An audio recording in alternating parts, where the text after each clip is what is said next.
Olá, pessoal! Bem-vindos a mais um programa Fé e Ciência, aqui na sua IPP-TV. Esse programa que você já se acostumou a assistir. Esse programa que você já se acostumou a apreciar. Porque é um programa que mostra a verdade científica sobre as nossas origens, que combina perfeitamente com a palavra de Deus. Porque ele falou e tudo se fez, ele ordenou e logo, imediatamente, de pronto, tudo foi criado. Essas verdades bíblicas têm sido confirmadas pela ciência, a ciência mais recente, pela química, pela física, pela biologia, cosmologia, as novas imagens do James Webb, mostrando claramente que o universo foi feito pronto. E essas verdades têm sido anunciadas aqui no Fé e Ciência. Grandes entrevistados, homens e mulheres que creem em Deus e que têm se destacado na ciência, nas suas mais diferentes áreas. Mas hoje estamos numa série especial. Alguns dias atrás, no Rio de Janeiro, tivemos o 3º Congresso Brasileiro do Design Inteligente. 20 cientistas das mais diferentes áreas, química, física, cosmologia, misturando um pouco de filosofia e teologia, estiveram lá apresentando palestras sensacionais. Evidências recentes que mostram claramente que uma mente inteligente fez o universo, fez a vida e os fez prontos. E quem esteve lá cobrindo esse congresso?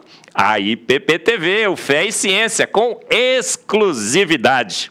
Gravamos todas as palestras, passaremos hoje uma delas, mas passaremos todas as 20 palestras aqui no Fé e Ciência. Então, assista a palestra de hoje, assista toda a série de palestras, 20 palestras sensacionais, com exclusividade do 3º Congresso Brasileiro do Design Inteligente, só aqui no Fé e Ciência, só aqui na IPP-TV. Então, vamos assistir mais uma delas, assista todas, assista de hoje. Assista todas as palestras, acompanhe a série de 20 palestras do 3º Congresso Brasileiro do Design Inteligente aqui no Fé e Ciência. Vem com a gente!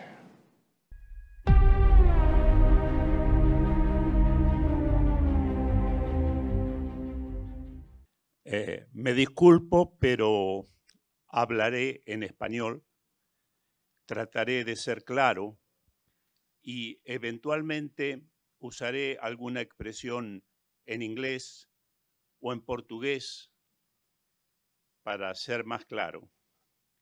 En primer lugar, ustedes pueden ver el título de la palestra, pero aquí pueden ver más abajo mi dirección electrónica. ¿Para qué está esa dirección electrónica?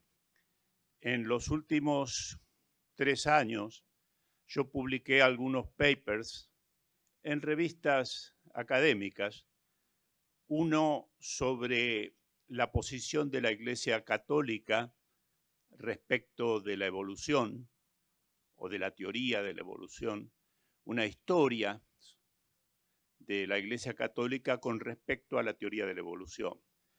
Luego otro paper sobre los fundamentos últimos de la teoría del diseño inteligente y su diferencia con el creacionismo tradicional. Por ejemplo, el creacionismo de Newton o el creacionismo de Tomás de Aquino o el creacionismo de los estoicos. Esos papers los tengo en mi computadora completos y si alguien me escribe, yo se los envío. Número 1. Bien. Antes de comenzar, quiero agradecer a la Sociedad Brasileña del Diseño Inteligente por esta invitación. Es un honor estar ante ustedes. En segundo lugar, también agradecer a la Sociedad Brasileña del Diseño Inteligente porque el año pasado me dio la plataforma en YouTube para un curso que se llamó Taller Filosófico del diseño inteligente, que tiene 16 videos y está en YouTube, y de alguna manera algo de lo que voy a hablar hoy está en esos videos. También quiero hacer público mi agradecimiento al Discovery Institute en Seattle, porque me apoyó en mis estadías en el año 2016 y 2017. Mi reconocimiento a Steve Mayer, a Ann Geiger, a Jonathan Wells y a otros muchos allí. También quiero agradecer a los organizadores de este congreso y muy especialmente quiero agradecer a los sponsors de este congreso, porque tienen claro que nuestra misión como estudiantes y estudiosos tratamos en un mundo hostil de mostrar que hay un principio trascendente de la vida. Un principio trascendente que, como hoy se dijo, es muy difícil introducir en la academia y en la educación pública. A veces por ignorancia, a veces porque no es conveniente para la carrera académica de los universitarios. Todo el mundo en la universidad quiere tener artículos en Journal Top, porque eso te lleva para arriba. Pero si hablas del diseño inteligente, se acabó. Y también por maldad. La maldad existe. No es solo ignorancia o querer permanecer en los Journal Top en la academia. Se los digo con experiencia.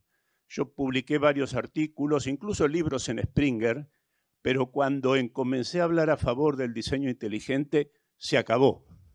Incluso, como puede haberle pasado a ustedes, perdí amigos que me decían, Juan, vos estás maluco, estás loco. Bien.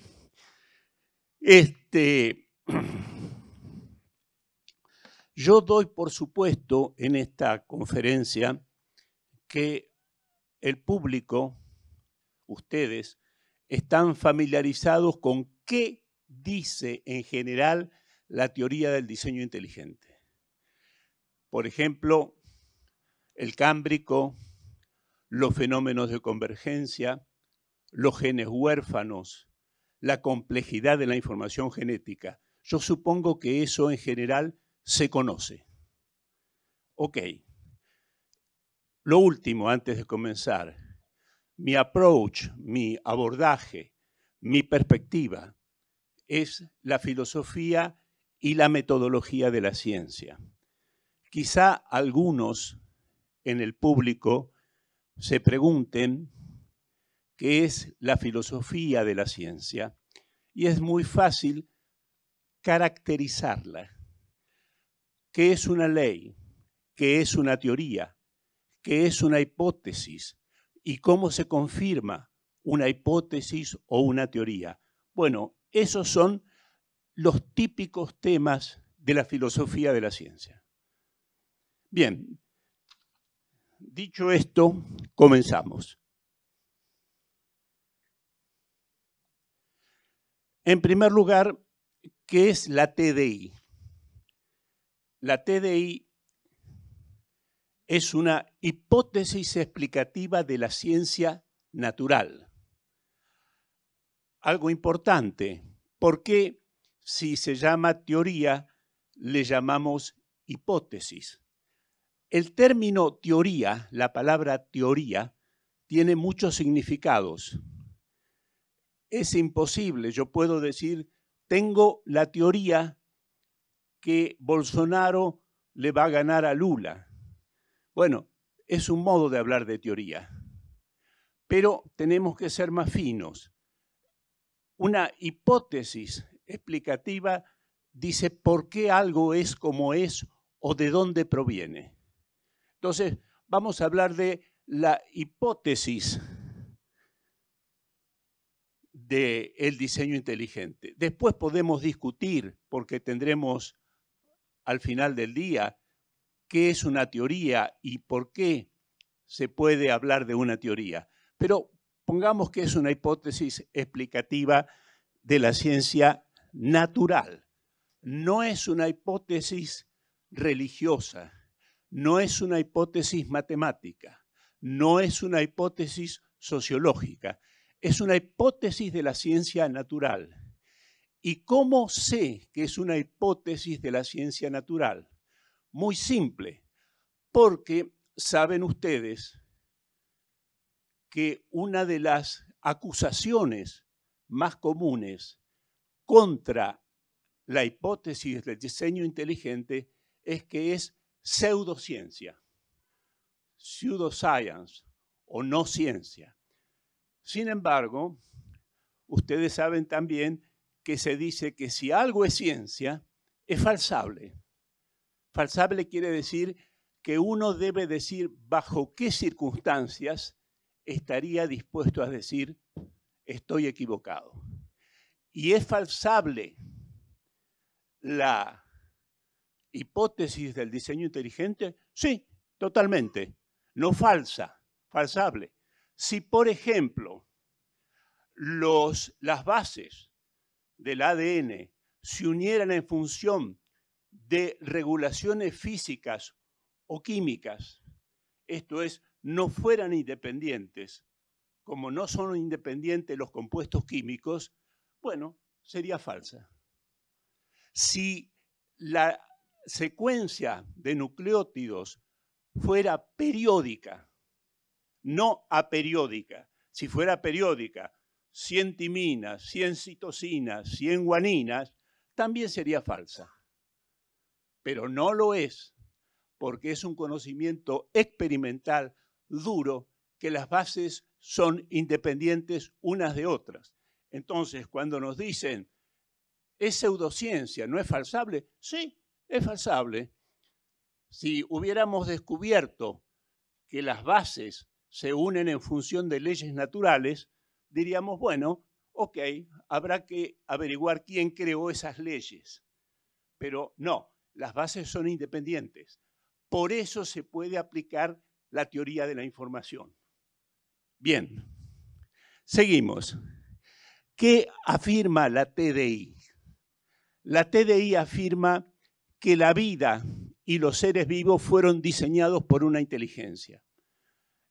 Más aún, no hay un origen de la vida, directamente hay vivientes.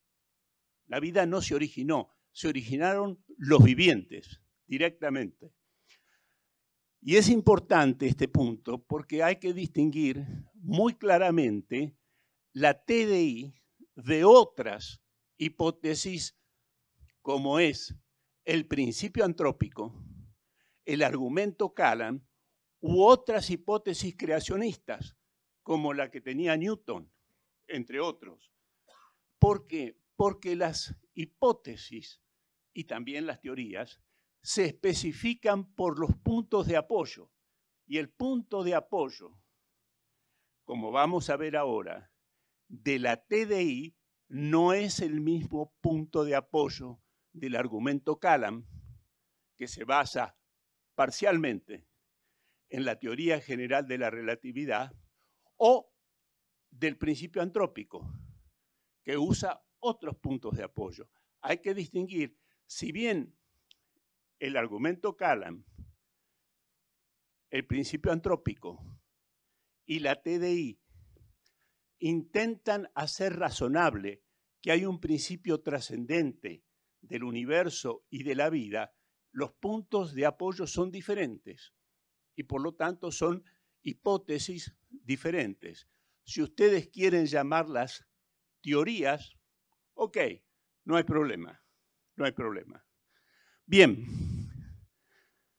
como cualquier otra hipótesis, la TDI tiene que tener confirmación, porque las hipótesis de la ciencia natural requieren confirmación. Uno puede tener una hipótesis y no tener confirmación. Es una en inglés, una mera hipótesis. Por ejemplo, voy a poner varios ejemplos. Los ejemplos no prueban, pero ilustran.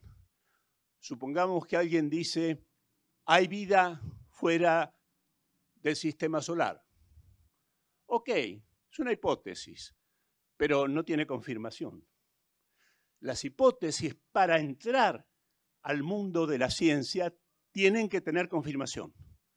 Si no tienen confirmación, no es que sean falsas, simplemente son meras hipótesis.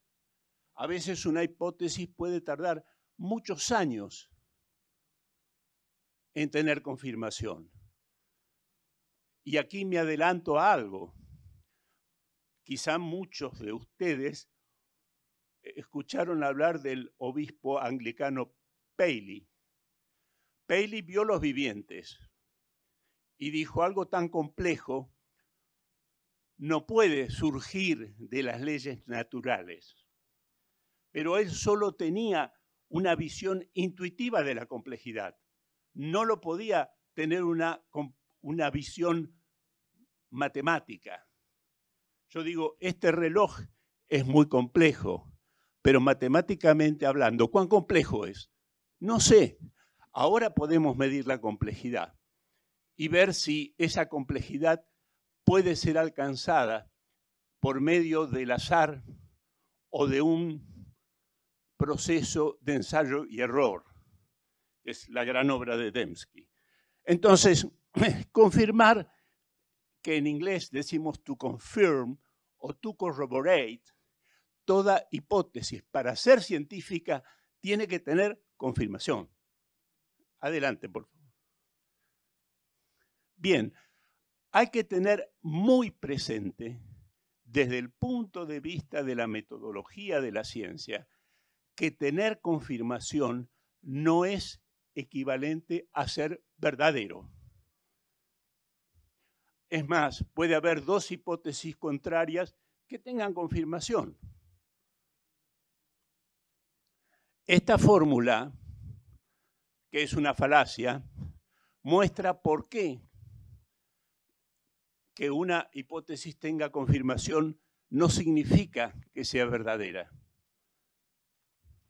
Hay muchas hipótesis que tenían confirmación y luego se vio que eran falsas. Un ejemplo. Sin ejemplos es difícil avanzar. Ustedes quieren algo más poderoso que la mecánica de partículas de Newton. Tenía confirmación. Las tres leyes de la mecánica. Principio de acción y reacción. Todo cuerpo permanece en reposo salvo que actúe una fuerza, etc. Pero cuando apareció, por la cámara, disculpen, cuando apareció la mecánica cuántica, se vio que algunas cosas que se daban por verdades absolutas no eran tales, sino en todo caso eran verdades relativas a ciertos modelos. Entonces, la confirmación no es igual a la verdad, pero es en ciencia natural lo mejor que podemos tener, confirmación. Bien, vamos entonces a lo siguiente. Hay confirmación, pero no todas las confirmaciones valen lo mismo. Cuando una confirmación es consistente con el conocimiento duro, ¿qué es el conocimiento duro? El conocimiento experimental. Lo experimental es conocimiento fuerte. Fíjense que experimental y empírico no son lo mismo. Todo lo experimental es empírico, pero no todo lo empírico es experimental. Que el plomo se derrite a 280 grados es experimental. Que un cuerpo se desmagnetiza a la temperatura de Curie es experimental. Pero, por ejemplo, la vida de una estrella, desde que nace hasta que se apaga, es un conocimiento empírico. ¿Por qué? Porque no tenemos estrellas para hacer experimentos. El conocimiento experimental es el conocimiento duro. Cuando una hipótesis es fértil, ¿qué quiere decir que una hipótesis es fértil? Que cuando yo hago una hipótesis para explicar esto, pero además, como dirían los franceses, en passant, explica esto, se vuelve muy poderosa. Ejemplo, cuando Newton acuñó su mecánica de partículas, en el primer tramo lo hizo para explicar los movimientos de los planetas y la caída de los cuerpos sobre la superficie terrestre. Pero luego la teoría pudo explicar las mareas por la atracción de la Luna. Ahí tenemos lo que en español se llama la fecundidad o fertilidad de una confirmación. Confirmo esto, pero además sirve para esto. Esto va a ser... Y más fuerte todavía es cuando una confirmación me sirve para hacer predicciones. Predicciones que ahora vamos a ver qué hace la TDI. Adelante, por favor. Bien, antes de mostrar cómo la TDI aporta confirmaciones que tienen fertilidad y confirmaciones que sirven para predecir, vamos a ver los principales puntos de apoyo que confirman la TDI. Uno es la complejidad de los mensajes genéticos. Acuérdense que para formar una microproteína, la probabilidad en el espacio de secuencias posibles es 1 en 10 a la 65. Y ya no estoy hablando de enzimas importantes como la lisiloxidasa, o sea, matemáticamente inalcanzable. Esa fue la tarea de William Dembski, año 98. Las fechas son importantes.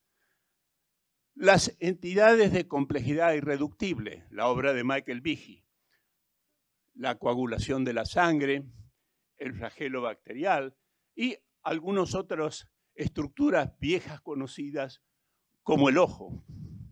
Ese es otro punto de apoyo de la hipótesis del diseño inteligente. Otro punto de apoyo muy importante es la presencia de los genes huérfanos. Los genes huérfanos son genes propios solamente de un grupo de vivientes o de un taxón y que no tienen similitud con ningún otro taxón. Son genes únicos. Después vamos a ver por qué. 4. Los fenómenos de convergencia. Cuando una misma estructura altamente compleja se encuentra en vivientes que no se parecen a nada uno de otro. Caso típico, yo doy, por supuesto, algunas cosas, la cámara ocular del calamar y el pulpo y la cámara ocular de los vertebrados. Y algo muy reciente, los fenómenos de convergencia a nivel genético, que son diferentes de los fenómenos de convergencia a nivel orgánico. Quinto punto de apoyo o de confirmación del diseño inteligente es la discontinuidad del registro fósil y la famosa explosión del Cámbrico. Adelante, por favor. Predicción. Acá entramos en un análisis típicamente metodológico y filosófico de la ciencia. Fíjense lo siguiente, yo espero que lo que digo se entienda. En el año 96 aparece el primer libro fundacional de la teoría del diseño inteligente, La caja negra de Darwin, de Black Box o Preta, donde él muestra algunas estructuras y procesos. Estructura, por ejemplo, el flagelo bacterial y proceso, la coagulación de la sangre, que no pueden ser descompuestos, sino que tienen que haber sido ensamblados al mismo tiempo. Pero lo importante del libro de Behe, que él hace con la intención de mostrar que eso, el flagelo bacterial, la coagulación de la sangre, no se pudieron producir naturalmente, sino que detrás de eso hay una inteligencia que ha diseñado. 2 años después, en el 98, sale el primer libro de Dembski, donde muestra la complejidad genética matematizada y que no puede ser alcanzada por medio de un proceso de ensayo y error o por medio de lo que en biología molecular se llama síntesis de novo. Esa es la demostración de Dembski. Pero noten esto. Ambos, Dembski y Behe, proponen un diseño inteligente.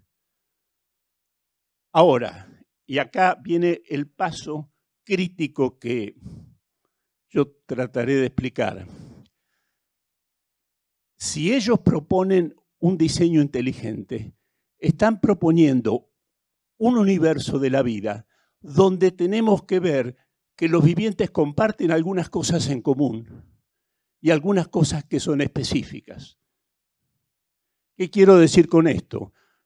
Algunos pensadores como Steve Meyer lo explican muy bien. Tomemos el ejemplo de un avión. Vamos a hacer un avión. ¿Tenemos que diseñar un motor? No, el motor ya está. Tenemos que diseñar algo específico. Por ejemplo, el perfil de ala. ¿Qué quiere decir?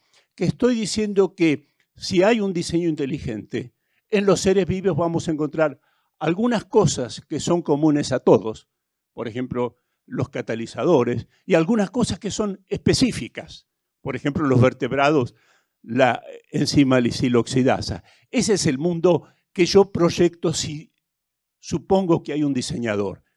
Pero fíjense que ese mundo es el mundo que nosotros vemos, pero Behe y Dembski no trabajaron en orden a justificar ese mundo, sino de alguna manera ese mundo no se conocía y al postular el diseño inteligente están prediciendo que ese mundo es un mundo discontinuo, donde hay cosas específicas y cosas comunes. Noten ustedes que la predicción no consiste solo en anticipar un evento, también consiste en decir cosas que no se conocen en el momento en que se hace la predicción. Por ejemplo, Mendeleev predijo que había elementos químicos que no se conocían, ya estaban ahí, pero fue una predicción. Schliemann, con la comparación de textos clásicos, predijo la existencia de una ciudad que en su momento se consideraba una ficción, la ciudad de Troya. Eso es para mostrar que la predicción esencialmente consiste en decir algo que va a suceder o algo que ya debe haber sucedido como un estado de cosas, pero que en este momento no conozco.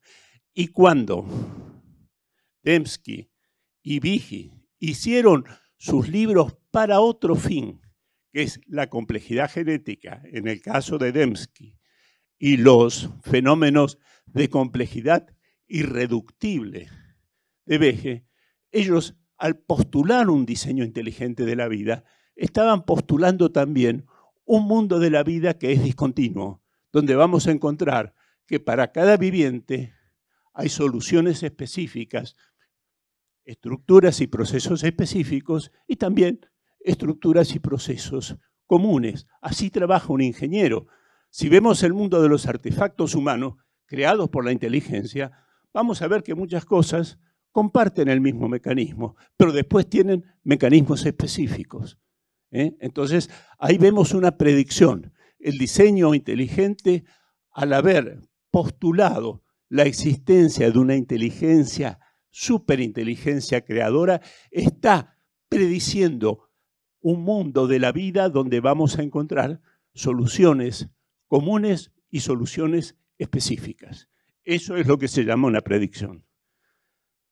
También tenemos los fenómenos de convergencia a nivel fenotípico. Pero a diferencia del nivel genético de la convergencia ya se conocía en tiempos de Darwin.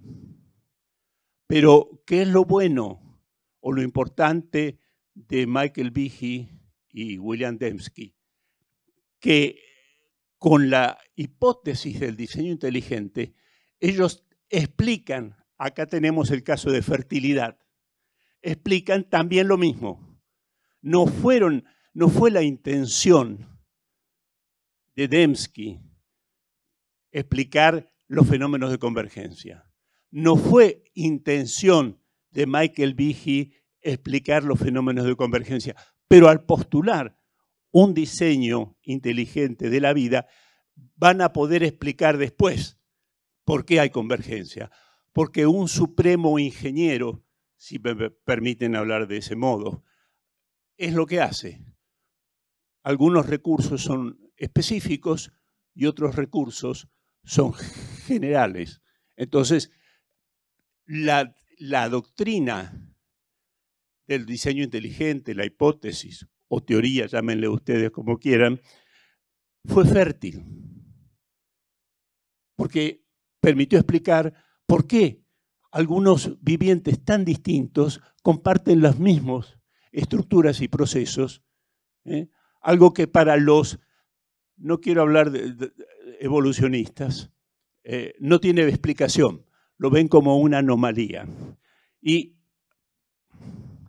hablando de esto, no sé si me va a alcanzar el tiempo, quiero decir lo siguiente, que cuando se trata de confirmar una hipótesis, lo más importante es dar razones positivas de esa hipótesis y no basarse en la derrota o los defectos de las hipótesis contrarias.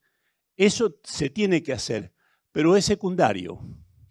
Fíjense que hay una expresión muy equivocada, pero que se puede usar, pero uno tiene que tener conciencia. Fíjense que el término teoría de la evolución no existe. ¿Por qué? Porque por teoría de la evolución podemos entender que hubo evolución, la hipótesis de que hubo evolución. Pero si uno pregunta, bueno, ¿cómo fue? Se encuentra con 7 teorías hoy. Neodarwinismo, simbiótica, neutralismo, tercera vía, síntesis extendida, estructuralismo y self-organization. Hay 7. Por eso cuando uno le preguntan, esto es para clarificar, ¿usted cree en la teoría de la evolución? Lo primero que uno debe preguntar es, ¿en cuál? Claro, porque no es lo mismo el estructuralismo que la autoorganización o la síntesis extendida. Y lo más importante es tener conciencia que la que fue la más conocida de todas, el neodarwinismo, ya fue abandonada. Se mantiene el nombre de Darwin, pero la teoría fue abandonada. ¿Por qué? Si ustedes van en el 2016, apadrinada por la Royal Society, hubo en Londres una reunión de 300 biólogos, evolucionistas, neodarwinianos en su educación. ¿Y qué dijeron? Bueno, que ya el neodarwinismo no va, porque, por ejemplo, aceptan las mutaciones sobre células somáticas con efectos evolutivos, aceptan ciertos procesos neolamarquianos, ya no hablan de la selección natural moldeando la estructura de un organismo, sino dicen mutaciones de los genes OC, que son mutaciones abruptas, no hay un gradualismo, pero mantienen el nombre de Darwin porque te cubre. Cuando haces un paper hay que nombrar a Darwin para que te acepte. Bueno, eso es un punto fundamental. Para la gente común, bueno, teoría de la evolución, pero para nosotros no. Una cosa es la hipótesis de la existencia de la evolución. En esa coinciden todos los evolucionistas. Pero cuando hablamos de teorías de la evolución, la pregunta es ¿cuál?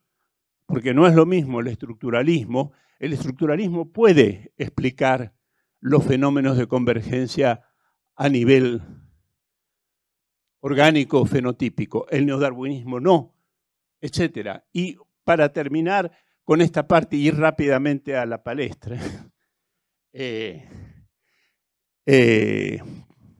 vamos, sí.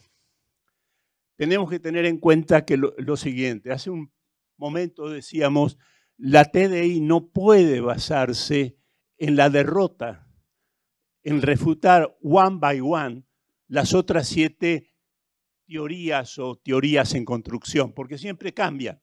El evolucionismo es como un monstruo de muchas cabezas.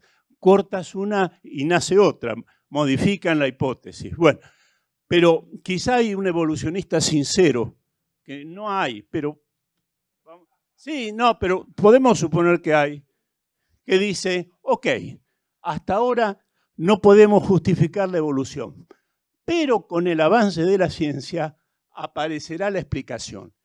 Esta frase es importante porque muestra que no basta refutar las actuales teorías de la evolución. Tú tienes que mostrar tus propias razones de confirmación, pero siempre puede aparecer una número 8. ¿Y qué pasa entonces? Adelante. A mí este es un pensamiento personal basado en una obra de Werner Gitt, un profesor de la Braunschweig Technische Universität, que tiene un libro en inglés que se llama In the Beginning was Information, o en alemán Am Anfang war die Information. Tenemos lo siguiente. Yo sé que después a la tarde hay una mesa y cada uno me puede preguntar cosas, incluso hacerme las críticas más fuertes, que a mí no me molesta. En todos los vivientes hay un lenguaje, que es el lenguaje del ADN. El ADN es un lenguaje para un autómata. La autómata es la célula. La célula no comprende, como los seres humanos, lo que le dicen. Simplemente recibe instrucciones. Lee las instrucciones. El ADN es un lenguaje. ¿Por qué? Porque tiene una sintaxis, una semántica y una pragmática. Las sintaxis son el modo como están organizadas los nucleótidos. La semántica es lo que representan las secuencias de nucleótidos. Y la pragmática es el efecto de ese lenguaje sobre el organismo en general. En los vivientes hay auténtica información, porque yo estoy hablando de información en el sentido de la teoría de la información, no información en el sentido vulgar. Yo tengo información que hay autos porque oigo el ruido, no. Información es un conjunto de signos independientes unos de otros que se agrupan de acuerdo a una sintaxis. En esa agrupación representa algo y esa representación tiene alguien que la recibe. En este caso es la célula que lee los mensajes que le vienen a partir del ARN mensajero. Es más, lo procesa atendiendo a lo que se llama el splicing alternativo. Ok, en el ADN hay información y hay un lenguaje. Adelante. ¿Qué clase de cosas hay? Una pregunta muy filosófica. Bueno, ¿qué cosa hay? Bueno, hay materia, ok. Hay energía y hay información. Y eso es lo que acabamos de decir. En la TDI hay información, como hay información en este texto. La materia y energía son intercambiables. La información, no. La información es inmaterial, pues es independiente del sustrato físico donde está. Lo que yo estoy hablando, puedo cambiar el sustrato físico, que son las ondas por donde va mi voz, y ponerlo por escrito. Y ponerlo en el lenguaje de bytes, de ceros y unos. O sea, la información no depende del sustrato físico. Tiene que tener un sustrato físico. Pero la información solo puede ser producida por la inteligencia. El teorema de Fermat es información, pero la información solo la produce la inteligencia. En los vivientes hay un lenguaje, luego hay información. Si hay información, hay una inteligencia que la produjo. Por favor. La presencia de una causa inteligente en los vivientes es evidente, porque en ellos existe algo que solo la inteligencia produce, que es la información. 2. Si esa inteligencia es Dios, no es el tema de esta palestra. Es un tema apasionante a discutir, pero lo que yo siempre sostengo al menos es esto. El diseño inteligente muestra que es razonable. Es razonable, es un punto de apoyo para la fe, pero no es la religión. La religión sería que el diseño inteligente demostrara que hay un cielo, un infierno, que hay una creación de Adán y Eva, etc. Y eso el diseño inteligente no lo puede hacer. Es muy importante distinguir la hipótesis del diseño inteligente de la religión cristiana u otra, porque está lleno. Pero es un punto razonable para la fe. Y desde ese punto de vista, todas las iglesias, por lo menos las iglesias cristianas, deberían darse cuenta que la teoría del diseño inteligente o hipótesis del diseño inteligente hace razonable la fe. Que no es una cuestión de mujeres metidas en una iglesia rezando o cuando tenemos miedo a la muerte. No, hay algo objetivo que hace razonable decir hay un principio de la vida, hay un principio por el cual existimos. Bueno, no avanzo más porque es mi tiempo y el doctor Eberlin nos dijo que fuéramos muy cuidadosos con los 40 minutos. Muchísimas gracias.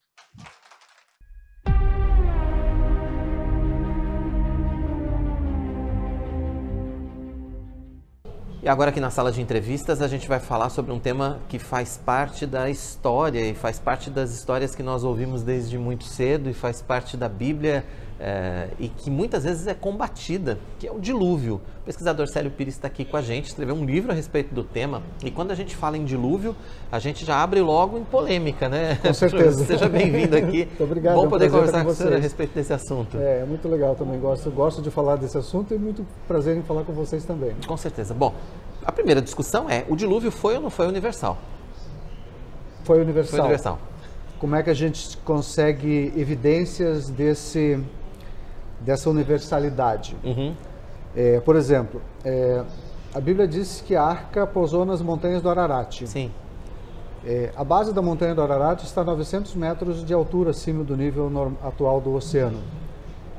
Se você erguer o oceano 900 metros, você cobre mais de 90% da superfície da Terra já de cara. Então, por isso, já não pode ser um evento local. Uhum. Só pela essa afirmação. Em a Bíblia sendo uma afirmação científica, né? Então você não pode ignorar esse fato. Outro fato são as camadas sedimentares que a gente tem em regiões enormes do mundo. Mais de 75% da crosta terrestre atual emersa é rocha sedimentar, e rocha sedimentar formada por água. Então você teve muita água lameada, turva, sedimentando em camadas. Faz parte das leis dos sedimentos, os grânulos se acumulam e formam todas aquelas camadas. Por exemplo, lá no Grand Canyon tem camadas sedimentares aí com 100 metros de espessura, que atinge 1 milhão de quilômetros quadrados. Com 100 metros de espessura. Então você não tem como dizer que uma inundação local faria um depósito desse tamanho tão com a mesma medida, com uma região tão vasta.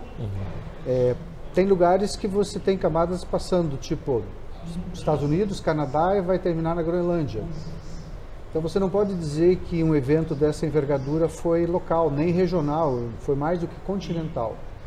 Se você medir a direção das paleocorrentes, ou seja, o caminho que essa água que formou as camadas andou pelo mundo, você pega da costa leste, tipo do Atlântico, em direção ao Pacífico, ou seja, as águas passaram por cima de todo um continente. Estou citando a América do Norte, mas isso é característica do mundo todo. As extinções ocorreram no mundo inteiro. A geologia e a paleontologia reconhecem 6 extinções em massa. A Bíblia tem a primazia de afirmar uma grande extinção em massa. O Dr. Naor fez um livro que é A Grande Extinção em Massa, realmente. O livro informou isso. Vou destruir toda a vida na Terra. Sim. Toda a vida que respira, que voa, vai ser destruída. Antes de a ciência sequer pensar numa extinção em massa em escala planetária. E isso é planetário. Então você não pode ignorar essas evidências de que existiu uma extinção em massa planetária, existiu uma deposição em massa de sedimentos através da água. Você pode fazer sedimentação também com vento, mas é menor, e com geleiras também é menor. O resíduo da geleira vai dissolvendo, né? Então, não há como você dizer que foi local. E quando a gente vai para todas essas provas, a gente vai para a ciência. Sim, não é uma questão de fé. Não, é questão É de uma questão geologia, de paleontologia, ciência. de especialidades acadêmicas, né? De biologia, de história, obviamente. Sim. Porque você tem na paleoantropologia relatos de povos antigos que não tiveram contato com cristãos ou judeus que tinham o relato do dilúvio. E, no entanto, eles têm relatos de dilúvio, eles têm relatos da criação muito semelhantes ao que está na Bíblia. Sim. Né? Então chama-se um hiperdifusionismo histórico, né? Sim. Se você olhar na questão histórica de paleoantropologia, construía-se pirâmides lá na Ásia, mas construía-se pirâmides aqui nas Américas. América do Sul, sim. Ou seja, eles têm uma característica de construir esses monumentos, talvez relembrando Babel, que era um zigurate, né? Tem em Ur lá Na Caldeia. na Caldeia tem um zigurate enorme. Eles eram todos muito parecidos, são pirâmides de degraus. E eles faziam isso na escala gigante. Sim. Né? Podiam fazer isso em escala gigante. Então você tem uma técnica de construção que se perpassou para as civilizações mais antigas do mundo. Se fosse hoje, seria fácil da gente dizer que se popularizou por conta da globalização. Com certeza. Mas na época não tinha como. Na época não tinha como. Então o que acontece? Provavelmente, as pessoas que migraram pós-Babel levaram o conhecimento de construção de cidades, construção de zigurates, na questão de engenharia, para o resto do mundo, e fizeram essas coisas. Quando a gente pensa o tamanho dessas obras de engenharia, você pensa o tamanho do intelecto dessas pessoas, de liderança, a engenharia em si, Sim. A questão de agricultura para alimentar milhares de pessoas, a questão de prover logística para você transportar alimentos e materiais. E todos eles faziam essas coisas. E quanto mais antigo no tempo você vai, mais grandes eram as cidades. É verdade. Maiores as cidades. Mas quando a gente pensa, por exemplo, na divisão dos continentes, a gente volta também para a questão do dilúvio por conta da Pangeia. Era a porção seca, né? A Bíblia fala disso, forma-se a porção seca, que depois se transformou nos continentes a partir da Pangeia, pela chuva e pelas águas que vieram das profundezas, né? Explica pra gente melhor. Sim, a Bíblia também tem a primazia em afirmar que existia uma única porção seca, ou seja, um único enorme continente no mundo. Como a ciência diz isso também. Como a ciência diz isso, ela reconhece isso, apesar de ter teorias da deriva das placas, enfim, você tem algumas teorias para tentar explicar essa configuração atual. Na cosmovisão bíblica do dilúvio, você tem um grande continente que foi submerso pelas fontes do grande abismo e pela chuva.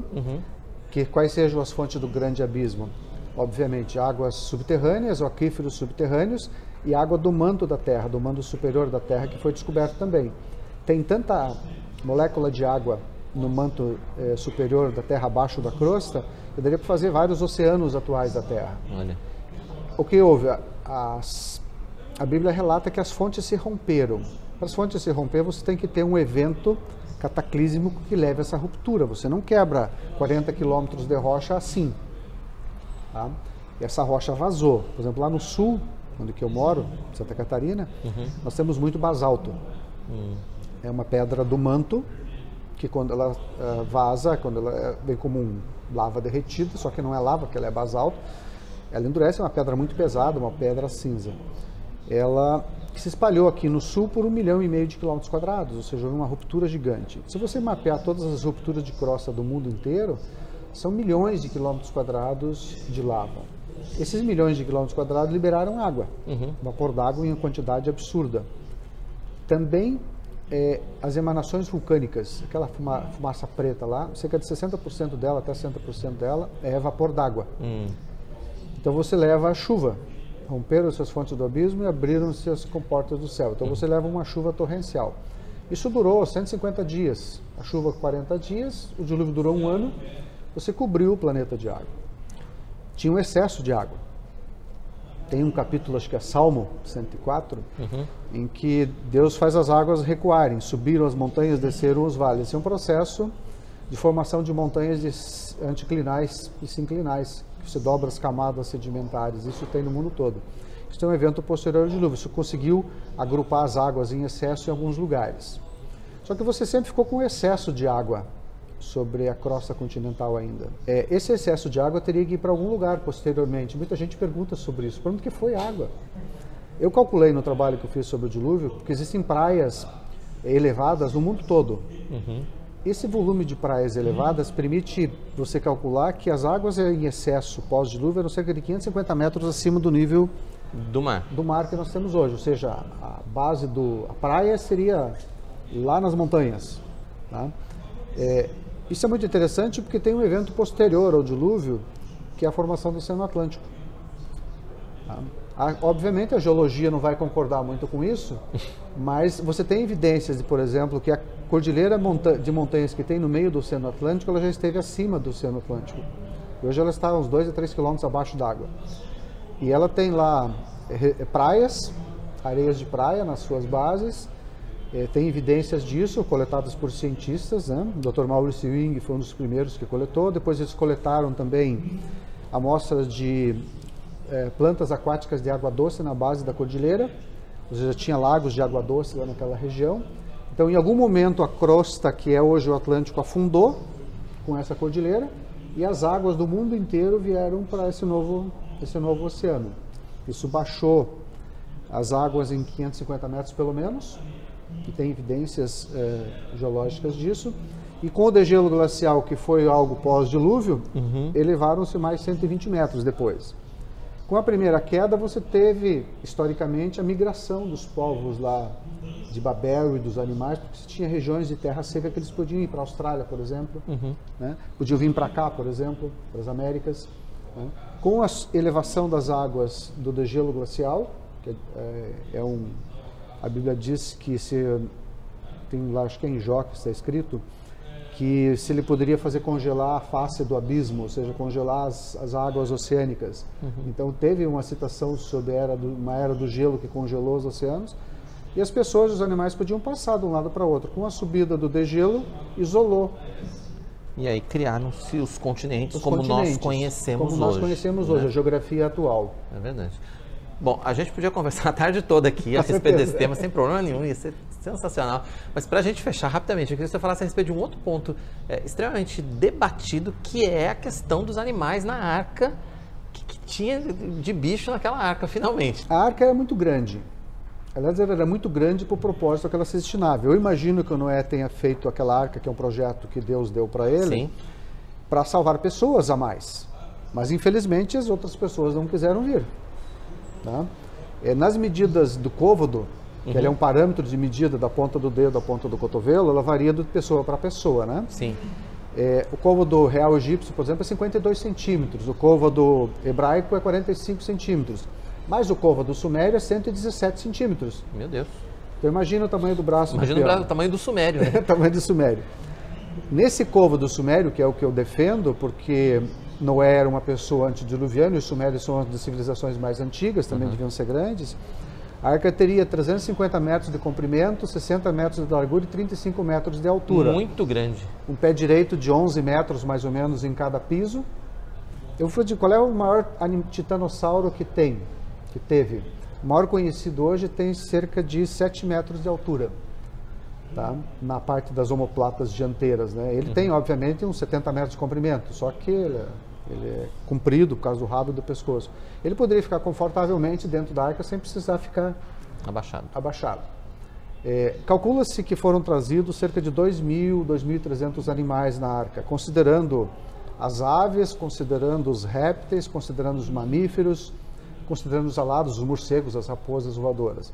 Ele seria um grande zoológico, que não é nada difícil de você cuidar modernamente. E Noé, como os animais eram vegetarianos, Noé deve ter trazido forragem, que é o que a gente dá lá na fazenda. Sim. No inverno, que o pasto fica muito pobre, você suplementa com forragem para eles poderem sobreviver.